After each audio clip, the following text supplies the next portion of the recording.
वालेकुम। आज हम लोग बात करेंगे नॉस्टॉक के बारे में, जो कि हमारे पास एक इंतहाई इम्पॉर्टेंट साइनोबैक्टीरिया है। ये वीडियो वो तमाम स्टूडेंट्स जो लेक्चरशिप की टेस्ट की प्रिपरेशंस कर रहे हैं या बीएससी या एमएससी के स्टूडेंट्स हैं बॉटनी के और इस पे एक अच्छा कंटेंट हासिल करना चाहते हैं, तो ये वीडियो इंतहाई बेहतरीन है। उनके लिए तमाम बेसिक्स जो चीज़ें रिक्वायर हैं नॉस्टॉक के बारे में आपको जानना, वो आप लोगों को इसमें समझ आ जाएंगी। और ये बड़े एक इंपॉर्टेंट टॉपिक होता है कि डिफरेंट टेस्ट के अंदर बार बार पूछा भी जाता है। तो आप लोगों का टाइम वेस्ट किए बगैर हम इस वीडियो को स्टार्ट करते हैं। पूरा देखेंगे तो आप लोगों के लिए ज़्यादा हेल्पफुल साबित होने वाली है। तो नॉस्टॉक, जैसे कि मैंने आपको बता दिया, एक साइनोबैक्टीरिया है जो कि बेसिकली हमारे पास अगर कह सकते हैं कि साइनोफाइसी जो एलजी की क्लास होती है उसी के एक हम लोग कह सकते हैं कि मेंबर के बारे में हम लोग डिस्कशन करने जा रहे हैं। तो साइनोफाइसी के बारे में जैसे मैंने अभी बताया, ये मेंबर है। ज़रा हम इसकी नॉस्टॉक की क्लासिफिकेशन या टेक्सोनोमिक पोजीशन को देखें तो हमारे पास अगर इसको लेके चलते हैं तो सबसे पहले आ जाता है ये किंगडम इसका कौन सा है। सॉरी, एक सेकेंड। अच्छा, किंगडम इसका हमारे पास आ जाता है बैक्टीरिया। ठीक है, जब किंगडम बैक्टीरिया की बात आ गई और फाइलम इसमें हमारे पास आ जाता है साइनोबैक्टीरिया, क्लास इसकी हमारे पास आ जाती है साइनोफाइसी, ऑर्डर जो है नॉस्ट्रिकेलीज आ जाता है और फैमिली जो है हमारे पास नॉस्टिकेसी आ जाती है और जीनस इसमें हमारे पास नॉस्टॉक आ जाता है। तो ये इसकी कुछ टेक्सोनोमिक पोजीशन है। आइदर इसके बाद जब स्पीशीज़ होती हैं तो वो बहुत माइन्यूट लेवल पे चीज़ें चली जाती हैं, लेकिन हम जीनस को लेके चलते हैं, जीनस के करैक्टर्स पे, वो हमें ज़रा ज़्यादा आसानी हो जाएगी क्योंकि जीनस के बाद जो स्पीशीज़ होंगी ऑलरेडी वो करैक्टर्स उनके अंदर पाए जाएंगे। अच्छा, उसके बाद अगर हम लोग इसकी अक्रेंस की बात करते हैं तो ये कॉमन जो होता है फ्रेश वाटर पॉन्ड्स में पाया जाता है। ये पॉइंट याद रखिएगा, यानी ये कॉमनली कहाँ पे होता है, हमारे पास फ्रेश वाटर पॉन्ड्स के अंदर ये पाया जाता है। अब इनकी जो लार्ज कॉलोनीज होती हैं ये इस फ्रेश वाटर के अंदर क्या कर रही होती हैं, फ्लोट कर रही होती हैं, वो भी क्या, फ्रीली फ्लोट कर रही होती हैं। और ये इनकी अपीयरेंस कैसी होती है, सर्कुलर बाल्स की तरह। ये आप देख सकते हैं कि इस तरीके से कुछ सर्कुलर बाल्स की तरह इनकी अपीयरेंस होती है। यहाँ पे भी आप देखें तो हमें सर्कुलर बाल लाइक अपीयरेंस इनकी मिल रही होती है। अब ये अटैच भी हुए हुए होते हैं किसी स्ट्रक्चर के साथ, मतलब रॉक के साथ हो गए, या सबमर्ज भी हुए हुए होते हैं, मतलब इनसाइड द वाटर भी होता है। यहाँ पे जैसे एक बात है, it can also be found in soil और मॉइस्ट रॉक, या हमारे पास at the bottom of lake या स्प्रिंग्स जो होती हैं फ्रेश एंड सॉल्ट वाटर, लेकिन बहुत कम ये मैरीन वाटर में पाए जाते हैं। तो या इस स्टेटमेंट में याद रखिएगा कि बेसिकली फ्रेश वाटर जो है एलजी कंसीडर किया जाता है। सो नॉस्टॉक के बारे में कभी कभी एक स्टेटमेंट ये आ जाती है कि अगर ये नॉस्टॉक जो है वो मैरीन वाटर में आपको पाया जाएगा कि फ्रेश वाटर में पाया जाएगा, तो at that time you have to answer कि ये जो होता है हमारे पास फ्रेश वाटर में मौजूद होता है। अच्छा, उसके अलावा ये सिम्बियोसिस भी शो करता है, यानी एक ऐसा रिलेशनशिप जिसके अंदर दोनों म्यूचुअली बेनिफिटेड होते हैं, जिसमें ये प्लांट की टिश्यूज़ जैसे हम लोग कहते हैं हॉर्नवर्ड्स को क्या करता है, नाइट्रोजन प्रोवाइड करता है अपने होस्ट के थ्रू हेटेरोसिस्ट। ठीक है, सो अगर हम लोग कहते हैं कि इनका सिम्बियोटिक रिलेशनशिप भी होता है, और बाज़ औक़ात ये किस में भी पाया जाता है, लाइकेंस के अंदर भी पाया जाता है। सो अल्टीमेटली इसकी ऑकरेंस हमारे पास फ्रेश वाटर में पाई गई है। ठीक है, सबमर्ज भी थे या ये अटैच भी थे, मॉइस्ट रॉक्स के ऊपर भी मौजूद थे, और सिम्बियोटिक रिलेशनशिप्स में भी ये हमें मिल जाते हैं।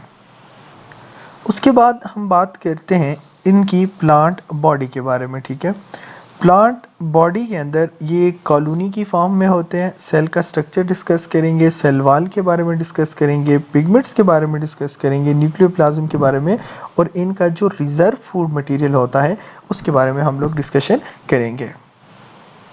सबसे पहले हम लोग बात करते हैं इनकी कॉलोनी की बात में, कि कॉलोनी में स्टेटमेंट ये लिखी हुई है, many twisted trichomes aggregate in a gelatinous matrix to form a ball-like globular colony which ranges from greenish to the bluish green in color। सबसे पहले आप ये याद रखिएगा ट्राइकोम कुछ इस तरीके का स्ट्रक्चर होता है फिलामेंट लाइक, यहाँ पे आपको नजर आ रहे होंगे या यहाँ पे आप देख सकते हैं। ठीक है, सो ये एक एग्रीगेट बना देता है। ठीक है, क्या कर देता है, ग्लोबुलर सा, ये देखिए आपने इसे एग्रीगेट बना दी, यानी है खुद ट्राइकोम शेप है बट एक ग्लोबुलर सा हुआ है। लेकिन इसमें एक और चीज़ याद रखिएगा, ये जो ग्लेनेशियस मटेरियल आ जाता है, जेलेटिनियस मटेरियल जो आ जाता है, ये एक्सटर्नली बाउंडेड हुआ होता है एक टफ फॉर्म पेलिकल मेम्ब्रेन, जो कि क्या प्रोवाइड करती है, इसको डेफिनेट शेप प्रोवाइड करती है। यहाँ पे आप ये देख सकते हैं एक पेलिकल मेम्ब्रेन से इसकी एक प्रॉपर जो है वो शेप बनी हुई है। तो इस चीज़ को आप ज़रा इंपॉर्टेंटली देख लीजिएगा कि होते ये ट्राइकोम्स हैं, बट इन ट्राइकोम्स ने अपने आप को एक सर्कुलर सा शेप दिया।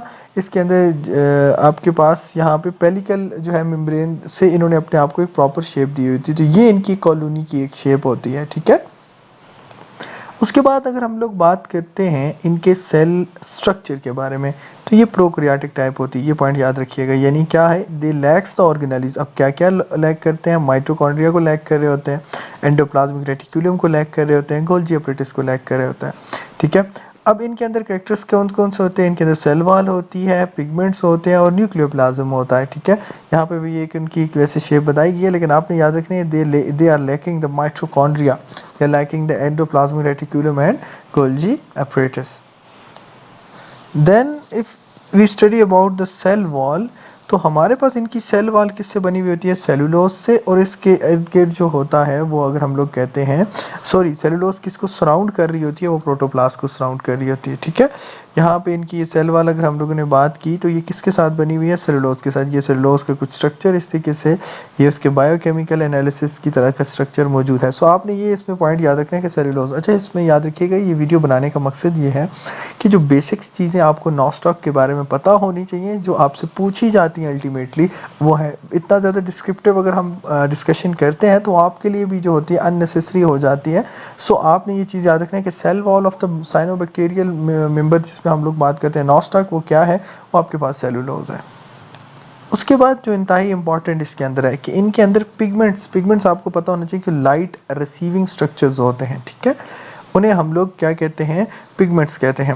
तो इनके अंदर प्लास्टिड्स नहीं होते, ठीक है। प्लास्टिड्स की जगह आपके पास एक स्पेसिफिक किस्म के स्ट्रक्चर्स आ जाते हैं। आप ये समझ लें कि वो आपके पास मौजूद होते हैं। वो वहाँ पे आप कह सकते हैं क्रोमेटोप्लाज्म के अंदर मौजूद होते हैं।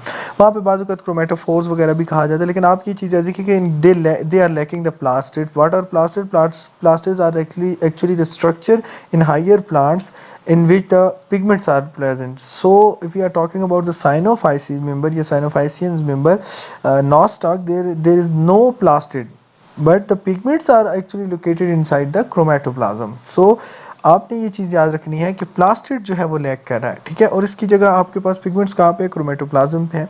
सेल्स जो होते हैं इनके वो ब्लू इन कलर होते हैं क्योंकि इनके अंदर एक पिगमेंट होता है फाइकोसायानिन, ठीक है। क्या है, अगर हम लोग बात करते हैं कौन सा पिगमेंट आ जाता है इनके अंदर, फाइकोसायानिन। यहाँ पे ये जैसे मेंशन है कि आपके पास ब्लू कलर का होता है, फिर फाइकोएरिथ्रिन रेड कलर के आ जाते हैं, एलोफाइकोसाइनिन्स भी इनके अंदर मौजूद होते हैं। ये पिगमेंट्स की कुछ शेम है। अच्छा, ये पिगमेंट्स जो होते हैं बेसिकली ये एक आपके पास हम कह सकते हैं कि फोटोसिंथेटिक लैमेला होता है, इसके अंदर मौजूद होता है। इनके अलावा कुछ और पिगमेंट्स इनके अंदर मौजूद होते हैं जैसे क्लोरोफिल, कैरोटीन और फाइकोएरिथ्रिन, जो मैंने अभी आप लोगों को इस चीज़ का बता दिया। रेड इन कलर भी है और ग्रीन इन कलर भी है। जैसे मैंने आपको बात बताया, अच्छा एक्चुअली याद रखना आप लोग कि ये अगर सेल है ना एक नॉस्टॉक का, इसके अंदर दो रीजन होते हैं। एक हम लोग कह सकते हैं न्यूक्लियोप्लाज्म, ठीक है, और दूसरा हम लोग कह सकते हैं क्रोमोप्लाज्म, जो जैसे मैंने अभी आपको बताया। अच्छा, न्यूक्लियोप्लाज्म में बेसिकली न्यूक्लियर मटेरियल होता है और क्रोमोप्लाज्म में हमारे पास फोटोसिंथेटिक मटेरियल हम कह सकते हैं, या हमारे पास पिगमेंट्स वाला जो होता है, जैसे मैंने अभी आपको ये चीज़ बताई थी। सो इस चीज़ को आप लोग आई होप के समझ गए होंगे।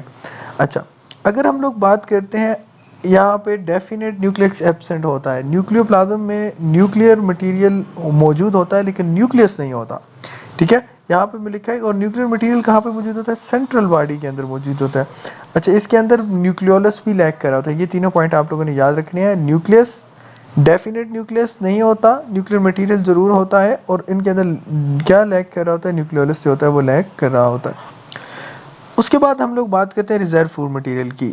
Sugar, glycogen, proteinaceous material, cyanophycin मौजूद होता है। सो आपने ये याद रखना है, इनके अंदर जो मटेरियल मौजूद है वो आपके पास शुगर, ग्लाइकोजन, प्रोटीनेशियस मटेरियल, साइकोफायनिन जो होते हैं वो मौजूद होते हैं। अच्छा, अब ये रिप्रोडक्शन किस तरीके से करते हैं, एक तो या तो इनकी कॉलोनी की फ्रेगमेंटेशन हो जाती है, या इनके अंदर हार्मोगोनिया बनते हैं, या काइनिड्स बनते हैं, या आर्थ्रोस्पोर्स बनते हैं, या एंडोस्पोर्स बनते हैं। हम वन बाय वन डिस्कशन करते हैं इनके बारे में। सबसे पहले कॉलोनी की फ्रेगमेंटेशन, ये तो आसान सी बात है, यानी ये अगर ये कॉलोनी बनी हुई है इनकी, इस कॉलोनी के अंदर ये लोग मौजूद हैं, वो कॉलोनी बिखरती है और उससे फर्दर जो है फ्रेगमेंट्स में तकसीम होती है एक्सीडेंटली, तो फर्दर जो इनकी कॉलोनीज बन जाती हैं, ठीक है। और हर फ्रेगमेंट जो होता है वो बन के आपके पास एक न्यू कॉलोनी बना देता है। ये तो एक सिंपल सा मेथोडोलॉजी है, ये हमें पता भी पहले से भी आप लोग जानते होंगे। उसके बाद हार्मोगोनिया इंतहाई इंपॉर्टेंट कंसेप्ट है, ये सबसे कॉमन होता है किसके अंदर, नॉस्टॉक के अंदर। इसमें क्या होता है कि filament is broken down into the many short length pieces called hormogonia, ये उनका फिलामेंट है, ठीक है। ये टूट गया और छोटे छोटे इसमें कन्वर्ट हो गया, तो इसमें ये किस में चला गया, हार्मोगोनिया में। ये हार्मोगोनिया फिर डेवलप होकर एक न्यू फिलामेंट्स बन गया। ये देखें, ये these fragments are form due to the development of heterocyst और the death of any vegetative cell. अच्छा, क्या होता है, ये कैसे बनते हैं हार्मोगोनिया, यानी ये पूरा का पूरा आपके पास एक फिलामेंट्स था, ठीक है, ये जो मैंने अब आपको बताया, एक सेकेंड, और इस फिलामेंट में यहाँ पे एक स्ट्रक्चर बन गई जिसे हीटेरोसिस्ट कहते हैं। क्या कहते हैं, हीटेरोसिस्ट। एक्चुअली हीटेरोसिस्ट जो होता है वो हेल्प कर रहा होता है फ्रेगमेंटेशन में। अब जहाँ पे हीटेरोसिस्ट बनता है वो आपके पास एक नॉस्टॉक के फिलामेंट को टूटने में हेल्प करता है और आपके पास दो तरह के मतलब आपके पास स्प्लिट कर देता है और छोटे छोटे से आपके पास पीसेस बना देते हैं, जिसे हार्मोगोनिया कहते हैं। अब हार्मोगोनिया कैसे होता है कि वो अपनी कॉलोनियल शीट, जो अभी आपको मैंने पेलिकल बताया था, उसको पायर्स करके मतलब उससे बाहर निकलता है और हर आपके पास जो होती है फिर अपने इर्द गिर्द एक न्यू शीट डेवलप कर लेता है। मतलब ये मैंने पेलिकल आपको अभी पीछे पढ़ाया था, उसको पेयर्स करके बाहर आए, फिर ये अपने ऊपर एक खास किस्म की ये शीट भी डेवलप करते हैं और अपनी लेंथ भी इंक्रीज करके एक न्यू फिलामेंट बना देते हैं। अब एकाइनिड्स क्या होते हैं, मैंने हीटेरोसिस्ट के बारे में आपको बता दिया। These are the specialised structure present inside the Nostoc filaments that actually help in the splitting of the filament, ठीक है। But what are actually the akinetes, akinetes are actually the resting spores. इस point को याद रखिएगा कि ये these are not the heterocyst, ठीक है। Heterocyst are some sort of specialised structure that are helping the Nostoc in nitrogen fixation as well, यानी जो नाइट्रोजन फिक्सेशन में भी हेल्प कर रहे होते हैं। जैसे मैंने अभी आपको बताया था, ये नाइट्रोजन फिक्स करके डिफरेंट जो होस्ट प्लांट होते हैं, हॉर्नवर्ड बताया था जैसे, उनको प्रोवाइड करते हैं। सो इस चीज़ को आप इजीली समझिएगा। Akinetes are basically the resting spores.